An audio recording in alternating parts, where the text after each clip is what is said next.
Hello friends, જય શ્રી કૃષ્ણ. આજે આપણે બનાવવાના છે ગુજરાતી કઢી. સિમ્પલ અને સરળ રીતે આ ગુજરાતી કઢી તમે એકવાર જરૂરથી ટ્રાય કરજો. અને હજી સુધી મારી ચેનલને સબસ્ક્રાઈબ ન કર્યું હોય તો જરૂરથી સબસ્ક્રાઈબ કરજો. તો ચાલો આપણે બનાવવાનું શરૂ કરીએ ગુજરાતી કઢી. ગુજરાતી કઢી બનાવવા માટે અહીં મેં લઈ લીધા છે 6 થી 7 મરચાં અને આદુનો ટુકડો લીધા છે 2. એની પેસ્ટ આપણે બનાવી લેવાની છે. પછી એક તપેલામાં આપણે 1 ચમચો દહીં નાખવાનું છે અને 2 ચમચા બેસન નાખવાનું છે અને બરાબર આપણે એને મિક્સ કરી લેવાનું છે. થોડું પાણી નાખીને એકદમ બરાબર મિક્સ કરવાનું છે, ગાંઠ ન પડે એ રીતે.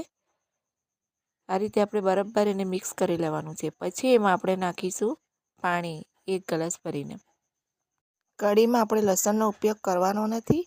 પછી આપણે નાખીશું 1 ચમચી હળદર, 1 ચમચી મીઠું, કઢી લીમડો મીઠો અને જે પેસ્ટ આપણે તૈયાર કરી છે મસાલાની એ નાખી દેવાની છે અને બરાબર મિક્સ કરી લેવાનું છે. બરાબર મિક્સ થાય ત્યાં સુધી આપણે એને આ રીતે મિક્સ કરવાનું છે.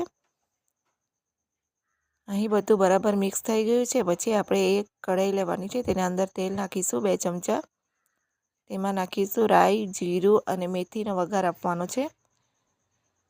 રાઈ અને મેથીનો વઘાર થઈ જાય એટલે એમાં આપણે લાલ મરચાં નાખવાના છે અને પછી આપણે જે બેટર તૈયાર કરેલું છે એ આપણે વઘારમાં નાખવાનું છે.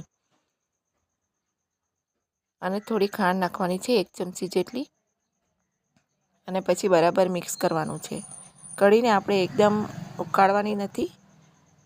થોડો ઉભરો આવે એટલે ત્યાં સુધી આપણે એને ગરમ કરવાની છે અને પછી બંધ કરવાની છે. વધારે ઉકાળશું તો તે ફાટી જશે.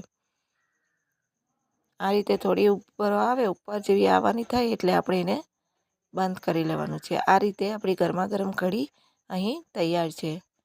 તમને મારો વિડીયો સારો લાગ્યો હોય તો શેર, કમેન્ટ કરવાનું ભૂલશો નહીં.